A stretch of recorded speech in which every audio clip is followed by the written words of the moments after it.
What's the 27 Club? We ain't making it past 21. It was a haunting lyric from the late Juice WRLD, a throwaway line on his tribute to fallen rappers that became a chillingly accurate prophecy. He died just 6 days after his 21st birthday. He wasn't the first, and tragically, he wouldn't be the last. Mac Miller was 26. Lil Peep was 21. A generation of hip-hop's brightest stars, each a unique voice with a world of potential, extinguished before their stories were fully told, all because they took illicit substances. This video will focus on 12 artists whose deaths have been officially attributed to related causes by coroners or medical examiners. Starting at number 12, we have Chris Kelly. In 1992, Chris Mac Daddy Kelly and his partner Chris Daddy Mac Smith, collectively known as Chris Cross, exploded onto the scene with their infectious energy and a unique fashion statement, wearing their clothes in reverse. Discovered in an Atlanta mall by a teenage Jermaine Dupri, the duo was catapulted to global stardom with their debut single, Jump. The song, built on a sample of the Jackson 5's I Want You Back, spent 8 weeks at number 1 on the Billboard Hot 100, and their album, Totally Crossed Out, sold over 4 million copies. For a brief, shining moment, they were everywhere, touring with Michael Jackson and defining a generation of pop rap. But the immense pressure of child stardom casts a long shadow. As Chris Cross grew older, their popularity waned. They released 2 more albums, attempting a tougher image, but never recaptured the magic of their debut. After the group parted ways in 1996, Kelly largely receded from the public eye, pursuing an interest in studio engineering, but struggling to find his footing outside the massive fame of his youth. On May 1st, 2013, the music world was shocked to learn that Chris Kelly had been found unresponsive in his Atlanta home. He was pronounced dead shortly after at a local hospital at the age of 34. His mother told authorities that her son had a history of abuse and had been taking a mixture of the night before his death. A toxicology report later confirmed the tragic cause, an accidental overdose. Moving on to number 11, we have Shock G. Gregory Jacobs, known to the world as Shock G, was more than a rapper. He was a funk-fueled visionary, a creative genius who brought a playful, psychedelic energy to hip-hop. As the leader of the collective Digital Underground, he was the mastermind behind the 1990 smash hit, The Humpty Dance, a song that introduced the world to his iconic Groucho-glassed alter ego, Humpty Hump. Beyond his own hits, Shock G's most enduring legacy may be his role as a mentor. He was the one who gave a young, aspiring artist named Tupac Shakur his first break, bringing him on tour as a roadie and backup dancer, before featuring him on the group's 1991 song, Same Song. Shock G co-produced Tupac's debut album, Tupacalypse Now, and later produced his breakthrough single, I Get Around, forever linking his name to one of the most legendary figures in rap history. On April 22, 2021, Shock G was found dead in a hotel room in Tampa, Florida. He was 57 years old. Months later, the Hillsborough County Medical Examiner confirmed the cause of death, an accidental overdose of fentanyl, methamphetamine, and alcohol. The news was a devastating blow, not just because a pioneer was lost, but because of the substance that contributed to his passing. His death shattered the illusion that the fentanyl crisis is a problem confined to today's youth. At number 10, we have Old Dirty Bastard. There has never been an artist quite like Russell Jones, the one and only Old Dirty Bastard. As a founding member of the legendary Wu-Tang Clan, ODB was the group's wild, unpredictable, and chaotic heart.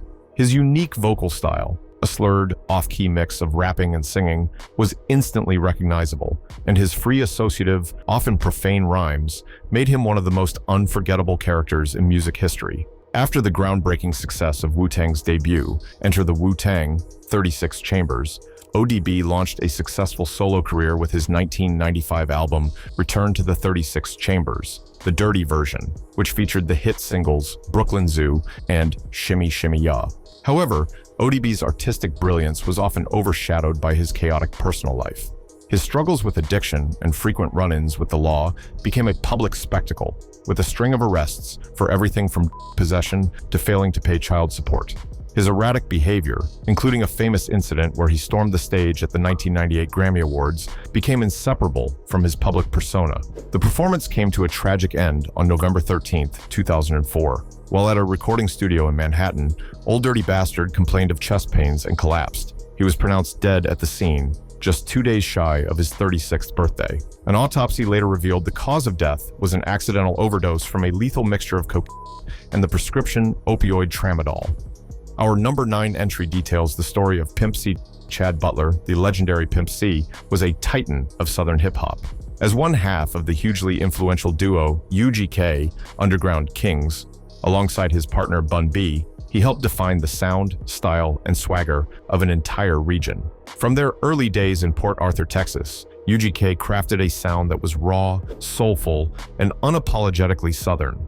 Albums like Ridin' Dirty are considered classics, and Pimp C's distinctive, high-pitched drawl and masterful production work influenced the generation of artists who followed. Pimp C was also a central figure in the popularization of syrup, or lean, a recreational drink made by mixing prescription-strength cough syrup containing codeine and promethazine with soda. He frequently referenced the concoction in his music, most notably on the 2003-06 Mafia collaboration, Sippin' on Some Syrup. This open celebration of his art helped normalize the substance within hip-hop culture. In a case of tragic irony, the very substance he helped glorify would be the cause of his death. On December 4, 2007, Pimp C was found dead in his hotel room in Los Angeles at the age of 33. The Los Angeles County coroner later ruled his death an accident caused by an overdose of promethazine and codeine. The effect of the drugs was dangerously amplified by a pre-existing sleep apnea condition, a disorder that can cause a person to stop breathing while asleep. Taking the 8th position on our list is DMX. Earl Simmons, the man the world knew as DMX, was not just a rapper, he was a cultural force. He burst onto the scene in the late 1990s with a raw, guttural energy that was unlike anything else in music. His debut album, It's Dark and Hell is Hot, was a commercial and critical juggernaut, and he made history by becoming the first artist to have his first 5 albums debut at number 1 on the Billboard 200 chart. His music was a visceral mix of aggression, pain, and profound spirituality, with hard-hitting anthems like Rough Riders Anthem and Party Up, Up in Here, often followed by heartfelt prayers. DMX's art was a direct reflection of his life, a life defined by a constant and public war with his inner demons. He was unflinchingly honest about his struggles with addiction, which he said began at the age of 14 when a mentor tricked him into smoking crack cocaine. For decades, he battled this addiction, entering rehab multiple times and facing numerous legal issues that often kept him out of the studio and in the headlines. His music was a raw, unfiltered chronicle of this war, a desperate attempt to find light in a world of darkness. The long shadow of that trauma finally caught up to him on April 2nd, 2021. DMX suffered a massive heart attack at his home in New York, reportedly triggered by a overdose. He was rushed to the hospital and placed on life support, but he never regained brain function. After a week in a vegetative state, Earl Simmons died on April 9, 2021, at the age of 50. His death was not the result of a single night of partying, but the tragic conclusion of a battle he had been fighting for over 35 years. It was a testament to the fact that for some artists, substance use is not a choice, but a desperate, lifelong attempt to self-medicate the profound wounds of the past. Next up, at number 7, is Coolio. With his signature braids and a sound that could be both gritty and mainstream, artist Leon Ivy Jr., known as Coolio, became one of the most recognizable faces of 1990s hip-hop. His career skyrocketed in 1995 with the release of Gangsta's Paradise, a haunting and introspective track from the soundtrack of the film Dangerous Minds. The song, which cleverly sampled Stevie Wonder's Pastime Paradise, was a global phenomenon. It topped charts in numerous countries, became the #1 single of 1995 in the United States, and earned him a Grammy Award. After the massive success of Gangsta's Paradise and other hits like Fantastic Voyage, Coolio remained a beloved figure in pop culture, even as his chart dominance faded. He continued to tour, act, and make television appearances, cementing his status as an elder statesman of the genre. His sudden death on September 28, 2022, sent a shockwave through the music world. Coolio was found unresponsive on the bathroom floor of a friend's home in Los Angeles and was pronounced dead at the scene. He was 59 years old. Months later, the Los Angeles County Coroner's Office revealed the official cause of death, an accidental overdose from the toxic effects of fentanyl and methamphetamine. Like Shock G, Coolio was a veteran from a different era of hip-hop, not someone associated with the modern opioid crisis. His death from fentanyl served as a terrifying confirmation that the substance is an indiscriminate killer. At number 6, we have the case of Gangsta Boo. Lola "Gangsta Boo" Mitchell was a true pioneer, the queen of Memphis who kicked down doors for women in Southern hip-hop.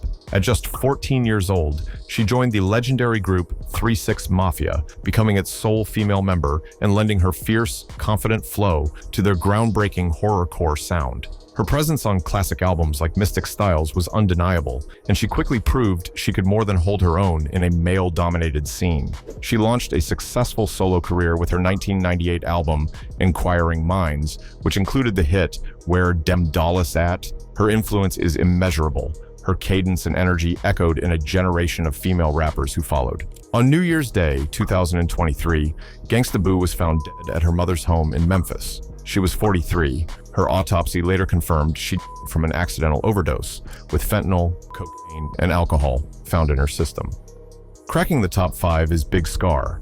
Alexander Woods, who performed as Big Scar, was a rising star from Memphis, with a story etched onto his face. He got his name from the scars he received in a car accident at 16, a testament to the tough life he chronicled in his music. As a cousin of fellow rapper Pooh Shiesty, he caught the attention of Gucci Mane and signed to his 1017 Records label in 2020. His debut mixtape, Big Grim Reaper, was a success, peaking at number 25 on the Billboard 200 and establishing him as a powerful new voice in trap music.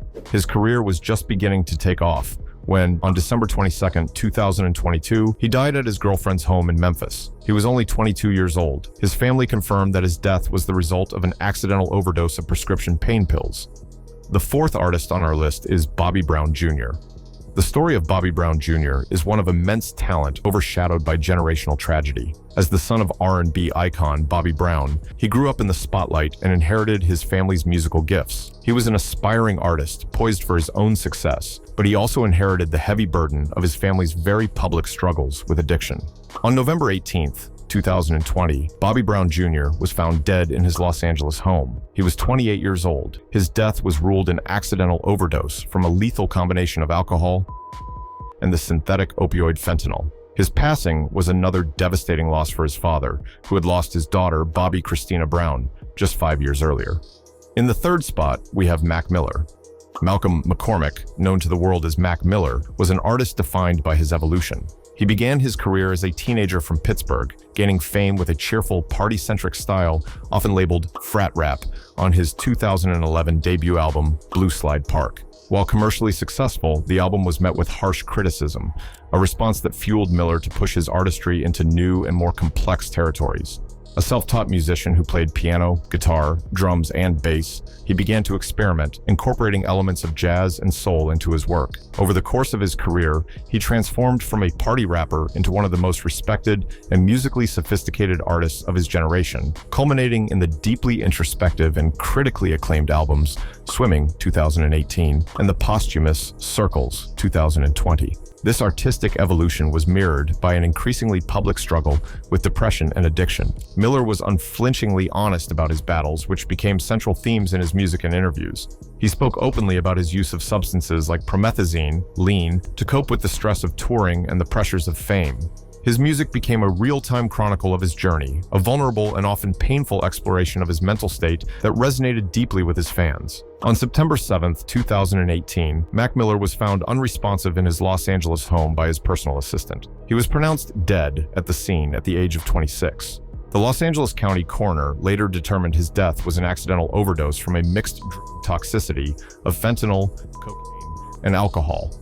The investigation revealed a crucial, devastating detail. Miller had been supplied with counterfeit oxycodone pills that were laced with fentanyl, a substance he had not intended to take. This fact fundamentally changed the narrative around his death. He was not just a victim of his own addiction, but a victim of a poisoned.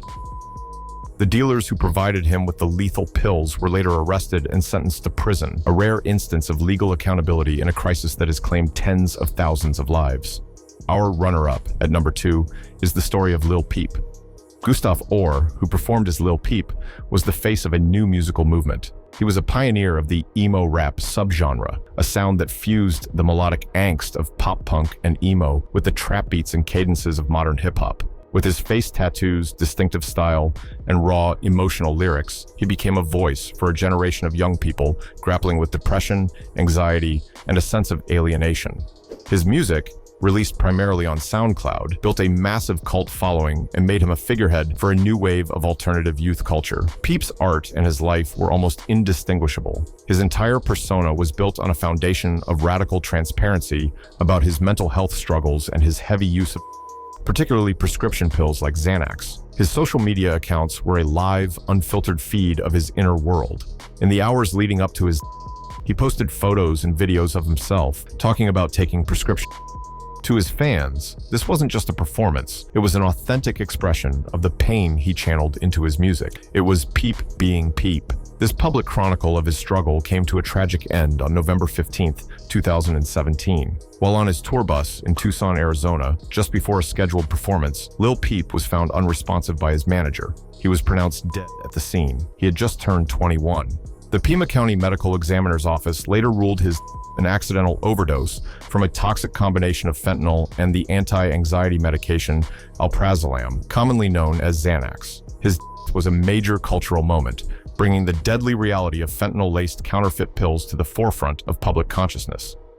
And finally, at number 1, the most tragic and powerful story on our list is Juice WRLD.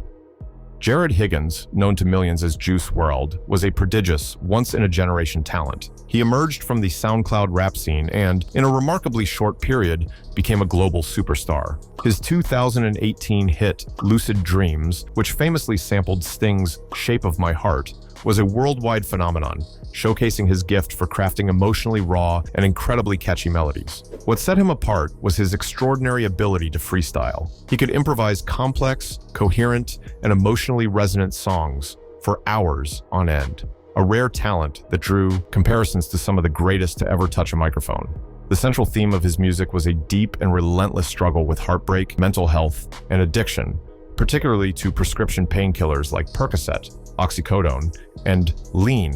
His lyrics were a direct window into his pain, and he spoke about his substance use with a chilling sense of foreboding. This was never more apparent than on his song, Legends, a tribute to the late rappers XXXTentacion and Lil Peep. On it, he delivered a line that would become a haunting prophecy. "What's the 27 club? We ain't making it past 21.